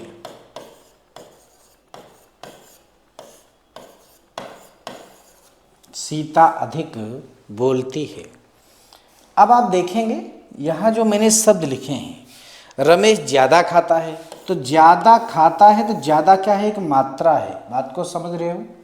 ज़्यादा क्या है, एक मात्रा है। आप देखिए यहाँ पे रमेश ज़्यादा खाता है, ज़्यादा क्या है, एक मात्रा दी गई है। ठीक है। सुरेश ज़्यादा खाता है, सुरेश की मात्रा दी गई है ज़्यादा, और महेश कम पीता है तो कम क्या है, एक मात्रा है। इधर आ जाइए। शराबी बहुत पीते हैं, बहुत क्या है, मात्रा है, बहुत पीते हैं। और सीता अधिक बोलती है, अधिक भी क्या है, मात्रा है। या कहा जाए सोहन जोर से आवाज़ देता है, जोर से क्या है, मात्रा है। तो जब मात्रा की बात की जाए, आप देख सकते हैं सुरेश ज़्यादा खाता है, महेश कम पीता है, शराबी बहुत पीते हैं, सीता अधिक बोलती है। तो जब मात्रा की बात की जाती है तो उत्तर परिमाणवाचक क्रिया विशेषण हो जाता है। परिमाणवाचक क्रिया विशेषण की पहचान के लिए एक नोट लिखता हूँ, कैसे पहचानेंगे परिमाणवाचक क्रिया विशेषण है। देखिए नोट,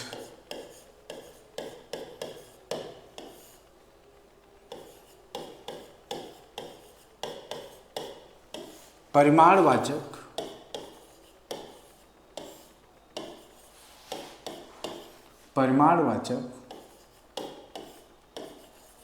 क्रिया विशेषण की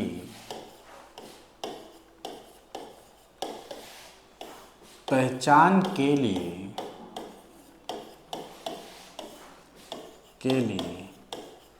वाक्य में प्रयुक्त, परिमाणवाचक क्रिया विशेषण की पहचान के लिए वाक्य में प्रयुक्त क्रिया से पहले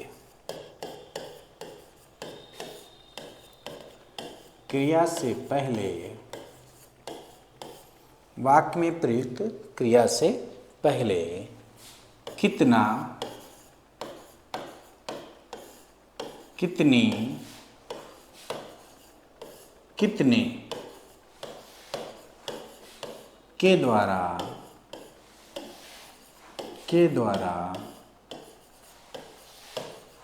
प्रश्न करने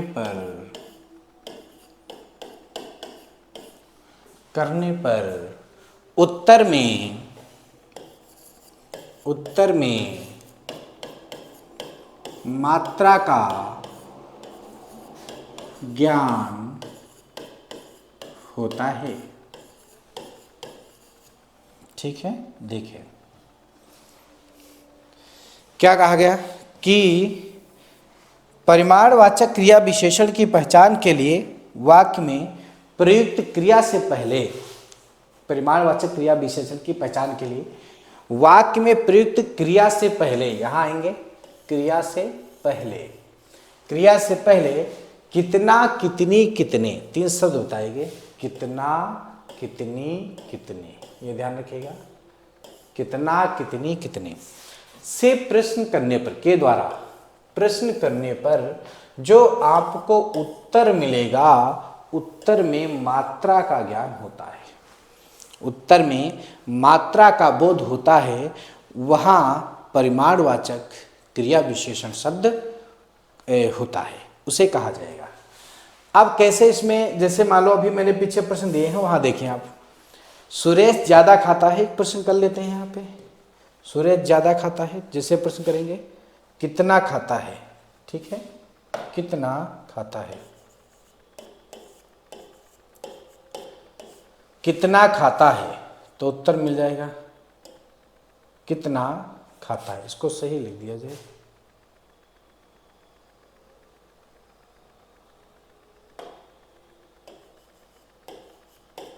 कितना खाता है, तो क्या उत्तर मिलेगा? ज़्यादा खाता है। ठीक है।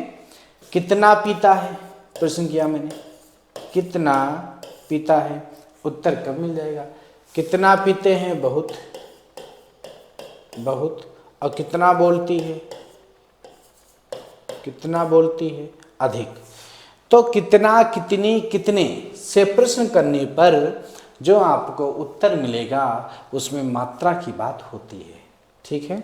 तो सभी लोग बहुत ही आसान तरीके से समझ पाए होंगे परिमाणवाचक क्रिया विशेषण। अब हम लोग बढ़ते हैं अगले उपभेद की ओर, जो चौथा भेद हमारा है, कौन सा? रीतिवाचक क्रिया विशेषण। ठीक है, देखेंगे। 3 हो गए, कालवाचक, स्थानवाचक, परिमाणवाचक और रीतिवाचक हम लोग पढ़ेंगे। कालवाचक भी हो गया, स्थानवाचक हो गया, परिमाणवाचक हो गया, रीतिवाचक। ठीक है, आगे पढ़ेंगे रीतिवाचक।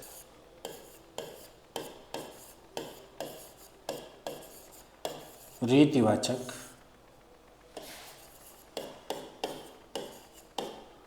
क्रिया विशेषण अव्यय शब्द। देखिए, तो क्रिया विशेषण अव्यय शब्द में रीतिवाचक क्रिया विशेषण को पढ़ेंगे। वे अव्यय शब्द जो किसी कार्य करने के, वे अव्यय शब्द, वे अव्यय शब्द जो किसी वे अव्यय शब्द जो किसी कार्य करने के ढंग व तरीका का बोध कराते हैं, बोध कराते हैं। वे अव्यय शब्द जो किसी कार्य करने के ढंग व तरीका का बोध कराते हैं, उन्हें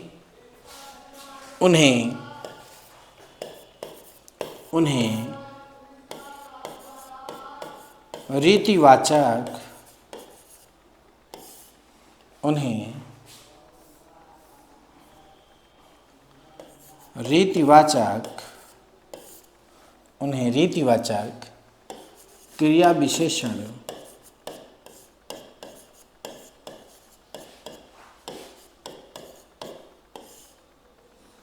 क्रिया विशेषण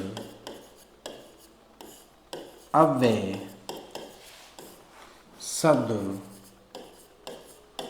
कहते हैं। ठीक है।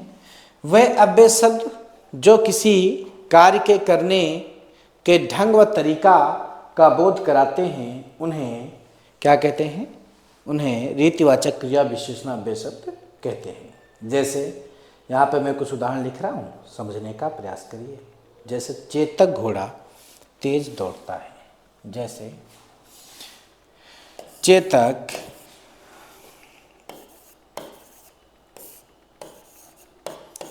घोड़ा तेज दौड़ता है।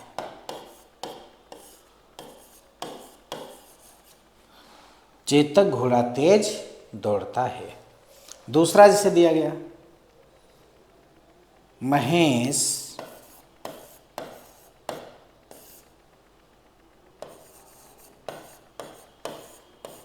धीरे धीरे लिखता है।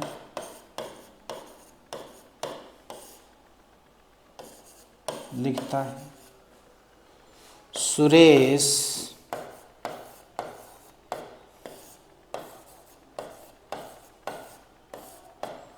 जल्दी जल्दी चलता है। सुरेश जल्दी जल्दी चलता है। ठीक है, अगला देखिए, बिजली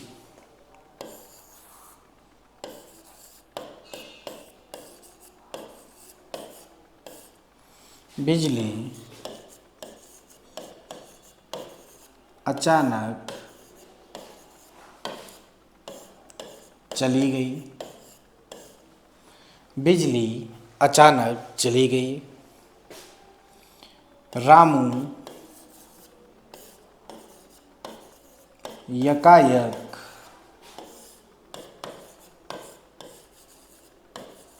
निकल गया। रमेश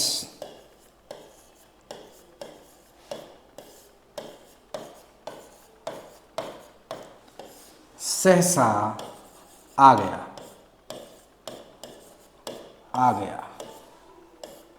ठीक है, यहाँ पे आप देखेंगे मैंने कुछ रीतिवाचक क्रिया विशेषण से संबंधित उदाहरण आपके सामने लिख दिए हैं। और भी प्रश्न अगर आ जाए, जैसे अंकित सहसा आ गया, सहसा तो हो गया था। इसके अलावा जिसे कहा जाए छोटा बच्चा धीरे धीरे बोलता है या धीरे धीरे लिखता है, इस ऐसे भी प्रयोग कर सकते हैं। समझ में बात आ रही है? तो यहाँ पे हम जानेंगे कैसे, जैसे इसके पहले मैंने आपको कुछ बहुत से तरीके बताए जानने के लिए। तो रीतिवाचक क्रिया विशेषण अव्यय की जो पहचान होती है, पहले परिभाषा में जो बात बताएगी उसको देखते हैं, फिर आते हैं। वे अव्यय शब्द जो किसी कार्य करने के ढंग व तरीका, यहाँ पे देखिएगा क्या लिखा है, ढंग व तरीका, किसी कार्य करने के ढंग व तरीका का बोध कराते हैं, उन्हें रीतिवाचक क्रिया विशेषण अव्यय शब्द कहते हैं। और पहचान ये है कि इसमें एक अलग शब्द होगा, कार्य सबसे अलग ही होगा, जैसे तेज है, धीरे धीरे, जल्दी है, अचानक है, यकायक है, सहसा है। सहसा और यकायक का अर्थ अचानक ही होता है, ये ध्यान रखिएगा सभी लोग। ठीक है, अब अगर परिमाणवाचक क्रिया विशेषण की पहचान के लिए हमको जाना है, पहचान के लिए वाक्य में प्रयुक्त क्रिया से पहले जाना है, तो कैसे पहचानेंगे? देखिए, एक नोट लिख देते हैं रीतिवाचक क्रिया विशेषण की पहचान के लिए।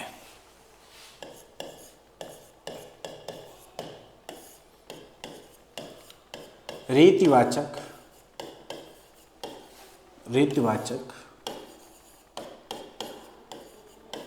क्रिया विशेषण की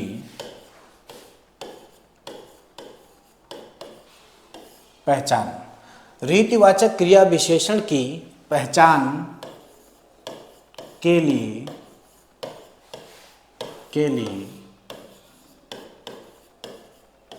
वाक्य में प्रयुक्त क्रिया से पहले वाक्य में प्रयुक्त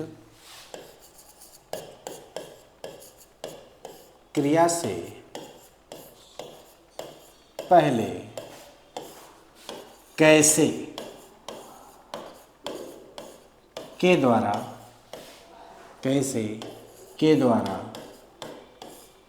प्रश्न कैसे के द्वारा प्रश्न किया जाता है। रीतिवाचक क्रिया विशेषण की पहचान के लिए कहा गया वाक्य में प्रयुक्त क्रिया से पहले, वाक्य में प्रयुक्त क्रिया से पहले, देखिए यहाँ पे क्रिया से पहले कैसे, ध्यान रखना, कैसे के द्वारा प्रश्न किया जाता है, कैसे के द्वारा प्रश्न किया जाता है, और उत्तर जो है ढंग व तरीका की बात यहाँ पे बताई जाएगी। जैसे चेतक घोड़ा तेज दौड़ता है, अब देखो यहाँ पे अगर हम प्रश्न कर लें कैसे दौड़ता है, ठीक है, देखिए यहाँ पे जैसे हम प्रश्न करते हैं कैसे दौड़ता है, लिख रहे हैं कैसे, इस पर दिखाई दे रहा है कैसे, ठीक है, कैसे दौड़ता है तेज, यहाँ पे फिर मैंने लिखा कैसे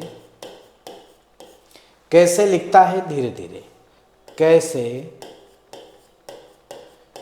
कैसे चलता है जल्दी जल्दी। इधर देखिए, बिजली अचानक चली गई, कैसे चली गई अचानक। रामू यकायक निकल गया, ठीक है, कैसे निकल गया यकायक।